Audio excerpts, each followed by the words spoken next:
Hi there guys, there is 6JMP, and I thought I'd bring you along for my next project in the making. I work with fairly heavy engines, and it is a pain in the butt every time it comes to moving them around. So what I'm making is a workshop skid or trolley or movable platform to put something heavy on and move it around the workshop with ease. It will be a heavy duty trolley, so I've chosen 3mm wall square tubing, and the platforms on which the wheels will mount is a 50 by 50 5mm wall angle iron. I've chosen Allen cap screws to mount the wheels with.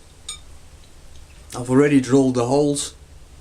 The cap screws will be inside the frame, so it won't mess around the platform which I'm going to use or mount on top of this frame. Now this is what the assembled platform is going to look like. It's going to be a rectangular frame built out of square tubing, and once I've welded the angle iron to the square tubing, I'm going to run the holes all the way through. Also, the angle iron forms a neat little guide for the MDF sheet, which is going to form the base of the platform.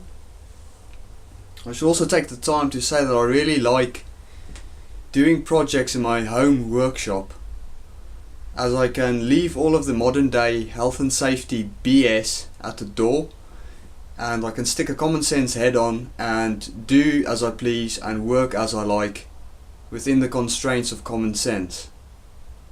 So if you're a safety Nazi, please don't put the restrictions you put on yourself on anybody else, especially me. And please don't leave any health and safety comments, as they will be removed promptly. So I just thought I'd mention that and put that out there. Now it is important to clamp anything to be welded securely to your welding table, as the stresses caused by the heating and the cooling of the metal will otherwise pull things out of place.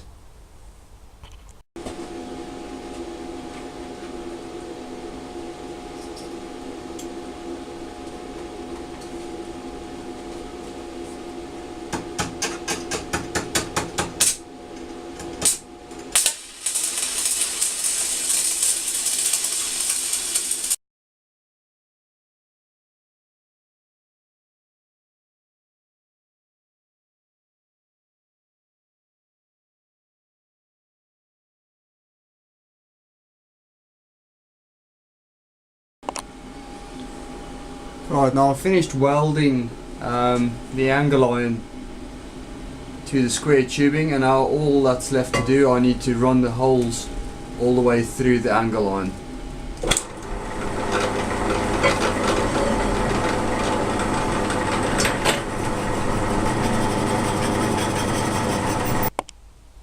There we go, all 4 holes are drilled. So here's the skid all assembled. I welded it together last night. I will have to redo some of the welds, as I was really getting tired and losing concentration, and I was welding all over the shop. After I redo the welds, I'll clean it all up and give it a lick of paint. 2 products I can really recommend is these plastic welding rod containers. It's by a company called Rod Guard, and it's a waterproof container, and it comes with a seal, a plastic seal, and it just keeps your welding rods all together and keeps them dry. Another product I highly recommend is these wire brushes, which you can buy for your grinder, and it really makes cleaning welds it just really makes it a lot easier. When I do a project like this, I always keep track of how many welding rods I use. One, I know how many rods I need to restock on, and then secondly, it also gives me a reference for future projects, so I know how many rods I'll use for a certain size project.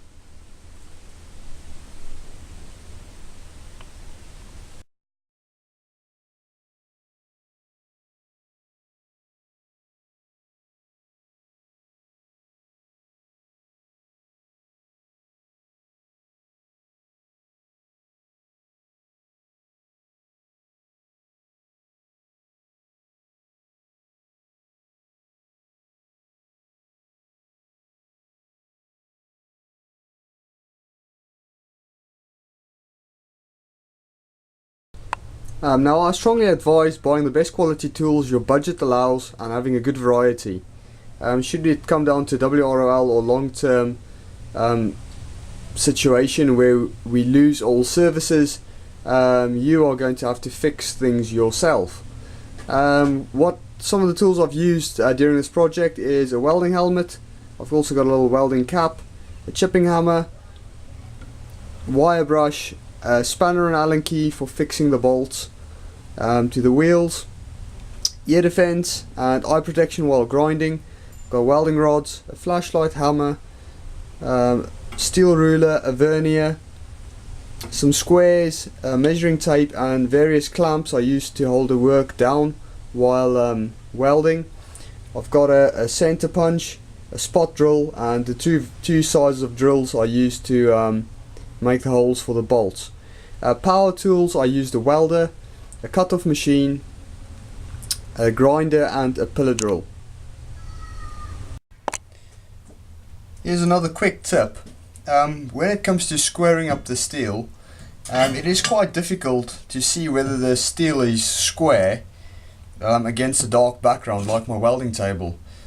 So what I do is I just take a flashlight, turn it on and put it facing down towards the angle you want to square up, and then you've got a nice light background or lit background, and you can easily see whether the steel is square or not. Now another point I want to make is when you come to the end of a project like this, do not be tempted to rush things. Many people just get anxious to get something done. Right now I'm taking the time to actually wipe and clean the whole frame with white spirit, so when I paint it I know the frame is clean and the paint will stick. I'd rather spend the time and do something once properly than having to come back later on and do something again.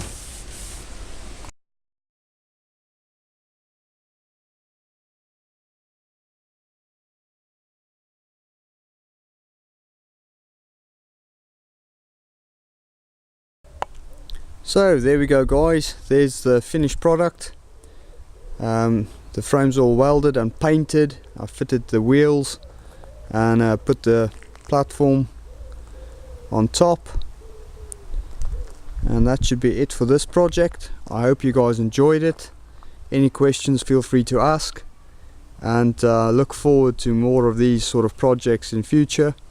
From Z6JMP, take care.